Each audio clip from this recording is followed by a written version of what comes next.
The brother I know for sure can rap. And then... Yeah. Next thing you know, he's with Digital. Now I got my feels good thing. I'm out there doing it. You know, I did a few Budweiser Superfest with Tony. Did a few shows, and then Pop was on the road with Digital. You know, did anybody not know who he means by Digital? Digital Underground. I'm sorry, yeah. The legendary Shock G and Digital Underground. And you know, he was on the road with them. But he was seeing my video in the hotels and stuff. So it was a charmed time in our lives. I keep saying it. It was a charmed time in our lives.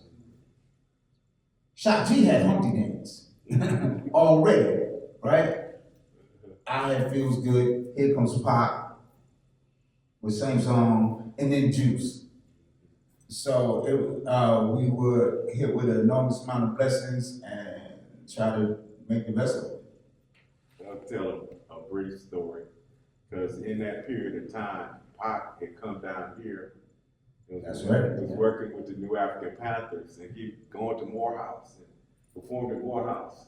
And so he went back, you know, they, like you said, they were struggling. And so then he signed with Shock G, and then he comes back down here, they're performing at the Omni, which is Phillips Arena now, a big lineup. In fact, I was there with your brother. And then, you know, they're doing a Humpty Dance. You know, they had the Sex Factory song. And so one of the Morehouse brothers said, "What's up with your boy?" I said, "He's trying to eat." He's starving back there. He's trying to make it. He's with a hit, you know? No.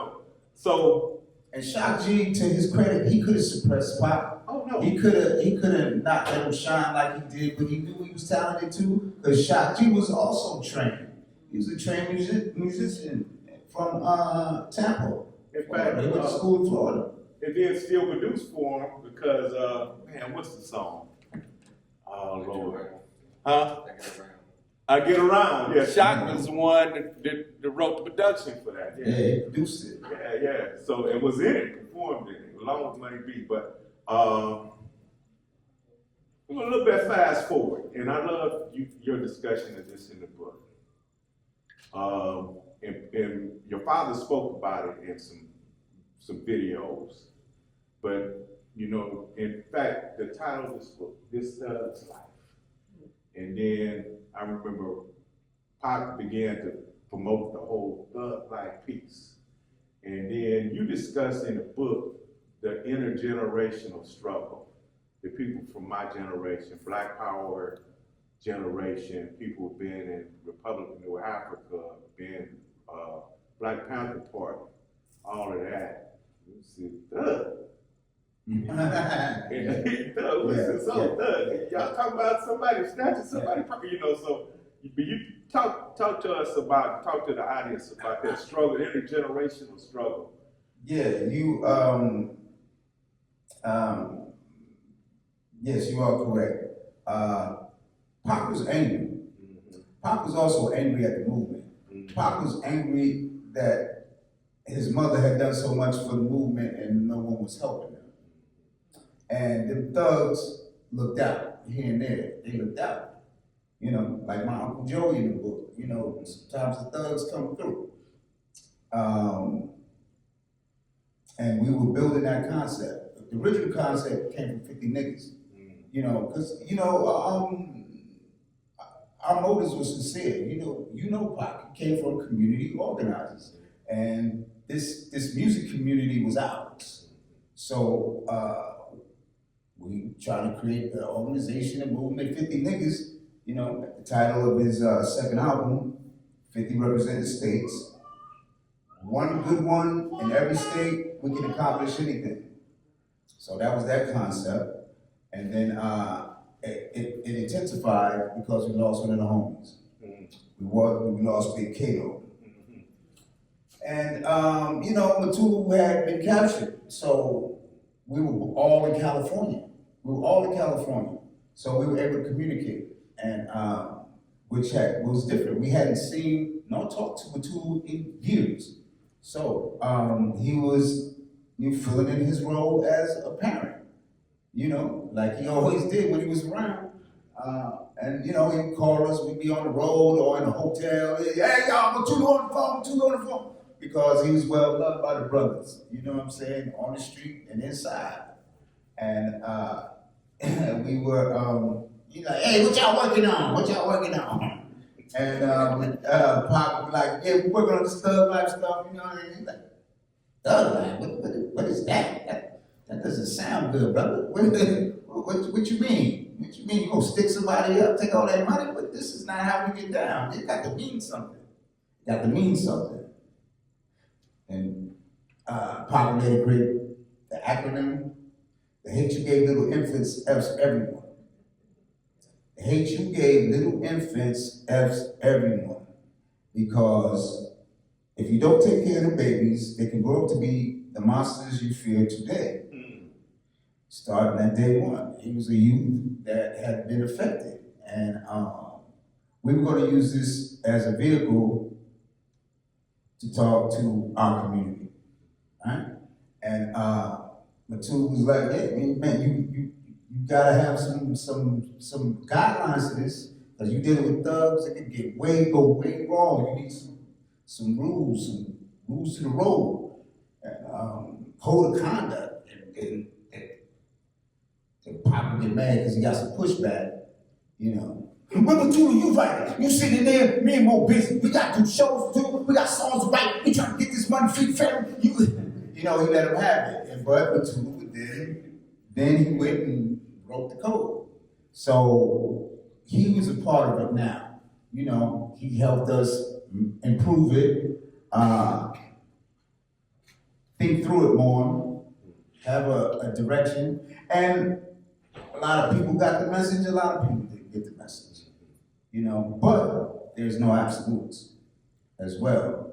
So the amount of people that we were able to reach means a lot, because we were, incarcerated, poor, black and brown around the world, disenfranchised, political prisoners, because the common denominator is money, economics, and we all can relate to that. You know what I mean? And that's what leads us down the roads of destruction.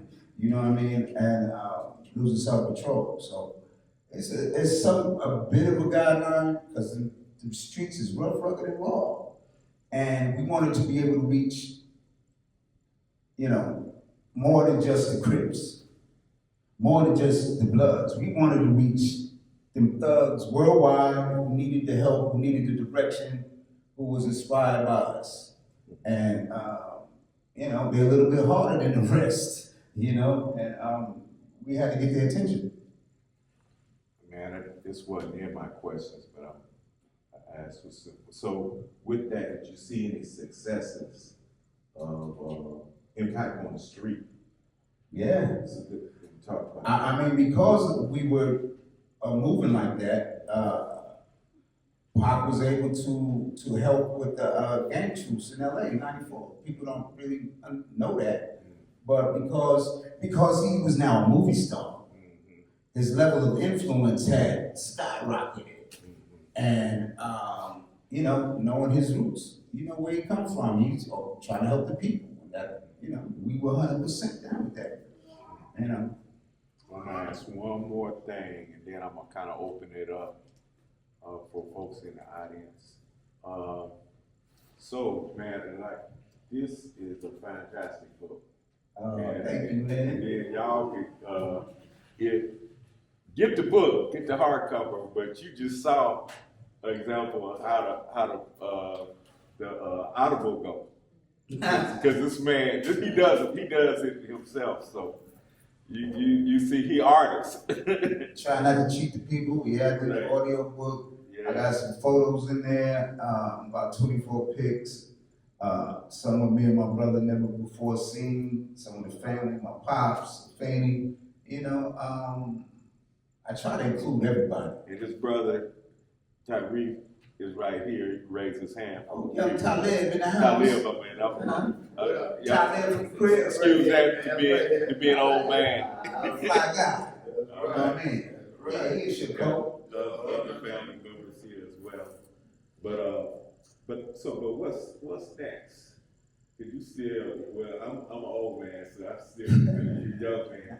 So what's next for MoPreme Shakur? I ain't too far behind you. Man, God is good, man. God is good. I feel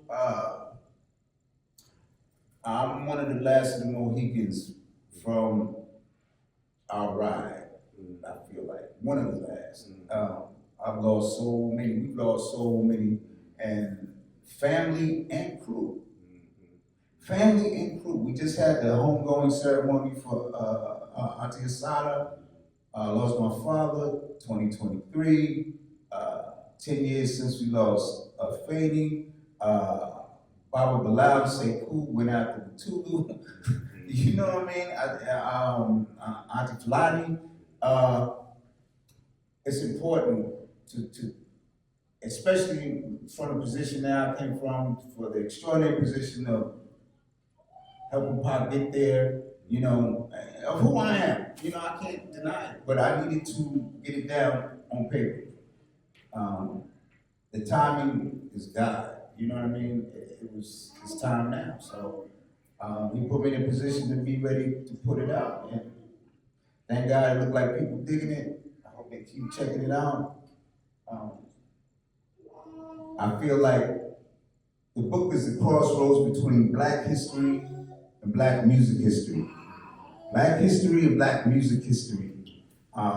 We got a lot of icons in our family, you know, giants, legends, heroes, and they should be acknowledged and remembered. I just want to do it the right way. I'm always make music because I always did it because I loved it. I wasn't ever doing it to try to get rich and get famous. So, you know, they can't beat me. I always got music. But we're going to try to go into television and film next.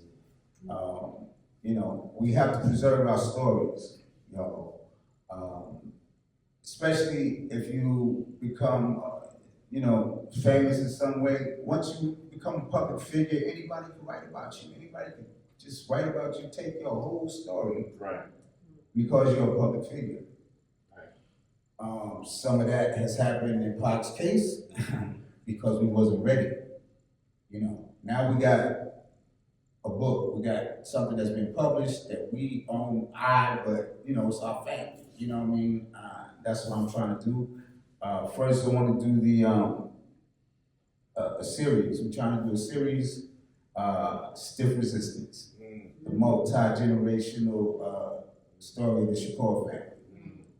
That should hopefully we get a few episodes, a few seasons out of that, and eventually do a biopic about Doc, the legend.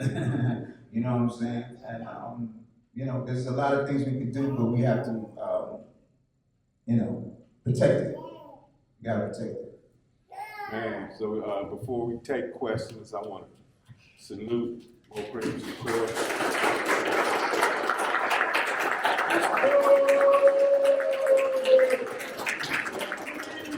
And I'll say this, I consume a lot about pop on the internet. Man, this book is, for me, as he said, he kept on saying, I knew pop. So this is the realest thing on pop I've seen out by somebody who knew him. And, you know, you either see Pac as the angel or the devil. And Mo will give you a balance. He'll talk about the positive and critique. And I ain't like one term I learned as a scholar, hagiography. That means you just praising the MF, right? But no, he really gives it to you. He really gives you good critique of pop too. So I think you get a real picture of pop from reading this book. Yeah. Jack Brown. You know what it is. Keep on hating. You know what it is. Never did I think hip-hop go this far. Never did I think I see Diddy behind bars or Kells. Penitentiary scars. The Man Act. Is it going too far? Back. Y'all industry rats. Y'all whack. That's 100. On Pyro. You'll be trapped like Pac. blessed Ja Rule. At the freak off, and Diddy too. But plug shopper, freak door stopper. Nigga, you don't know if you a criminal or